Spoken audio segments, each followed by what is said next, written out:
નમસ્કાર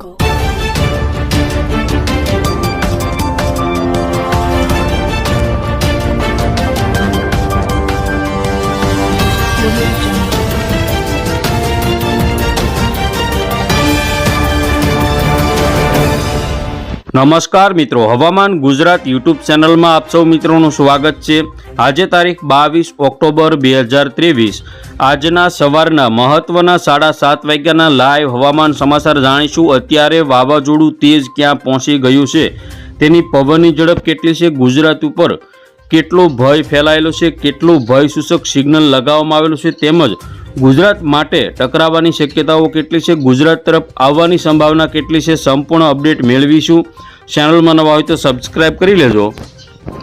સૌથી પહેલા મિત્રો આપણે વાત કરવાની છે કે વાવાઝોડું અત્યારે અરબી સમુદ્રમાં અહીં સક્રિય છે, જે ગુજરાતથી લગભગ વાત કરવામાં આવે તો વેરાવળથી 1600 કિલોમીટર જેટલું અરબી સમુદ્રમાં દૂર છે, ઓમાનની એકદમ નજીક છે, એટલે કે ખાસ કરીને આજે સાંજ સુધીમાં એકદમ યમન અને ઓમાન દેશના જે વિસ્તારો છે તેની નજીક પહોંચી જશે। આ વિસ્તારોમાં ખાસ કરીને આગામી સમયમાં 24 કલાકમાં આ વાવાઝોડું વધુ મજબૂત બની શકે, ભયંકર બની શકે, અથવા તો ગુજરાત તરફ તે દિશા અહીં આવી ઓમાન તરફ જઈ અને ત્યાંથી ફરી વખત ગુજરાત ઉપર સૌરાષ્ટ્ર દક્ષિણ ગુજરાત તરફ આગળ વધે તેવી પણ સંભાવના રહેલી છે।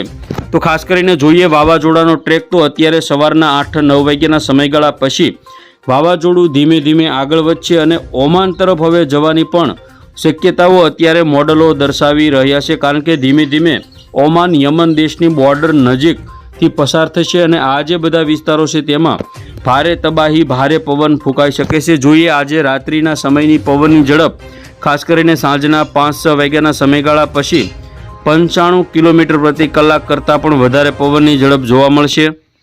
આજે રાત્રિના સમયે ખાસ કરીને 104 થી 110 કિલોમીટર પ્રતિ કલાકની ઝડપ જોવા મળશે, જ્યારે આજે યમન અને ઓમાન દેશ તરફ જોઈએ તો 50 થી 60ની પવનની ઝડપ થઈ જશે। હવે જોઈએ આવતીકાલ સુધીની અંદર આ વાવાઝોડું ક્યાં ટકરાવવાનું છે, તો ખાસ કરીને આવતીકાલે 23 તારીખ અથવા 24 તારીખે બપોર સુધીના સમયગાળામાં આ વાવાઝોડું અતિ ભયંકર સ્વરૂપ સિવિયર સાયક્લોનની અંદર બની અને ખાસ કરીને તેની જે પવનની ઝડપની જો વાત કરીએ તો 95 થી લઈ અને 135 કિલોમીટર પ્રતિ કલાક, તેમજ જ્યારે ટકરાશે તે પહેલાં તેની પવનની જે ઝડપ છે તે 120 કિલોમીટર પ્રતિ કલાક કરતાં પણ વધી જશે।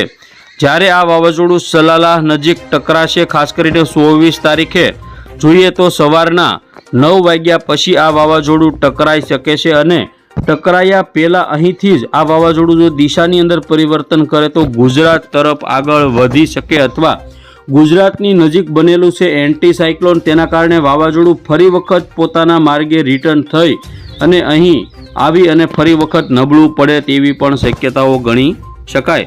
તો હવે આપણે વાત કરીશું આ વાવાઝોડું ગુજરાતની ઉપર કેવી અસર જોવા મળશે, તેમજ અરબી સમુદ્ર સિવાય બંગાળની ખાડીમાં પણ અહીં એક સિસ્ટમ જે બનેલી છે તેના કારણે પણ ગુજરાતના વાતાવરણમાં પલટો આવશે।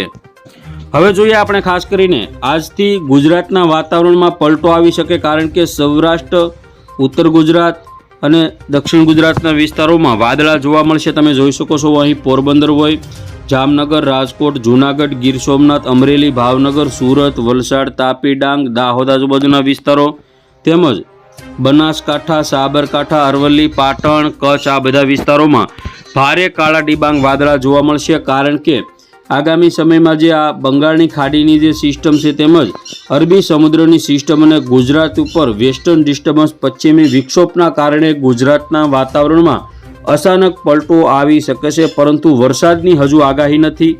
વાવાઝોડું ટકરાવવાની ગુજરાત ઉપર કોઈ અત્યારે સંભાવના નથી। જો કાળે અકાળે દિશામાં પરિવર્તન થાય તો વાવાઝોડું ગુજરાત તરફ આવવાની શક્યતાઓ 10-20% માત્ર રહેલી છે।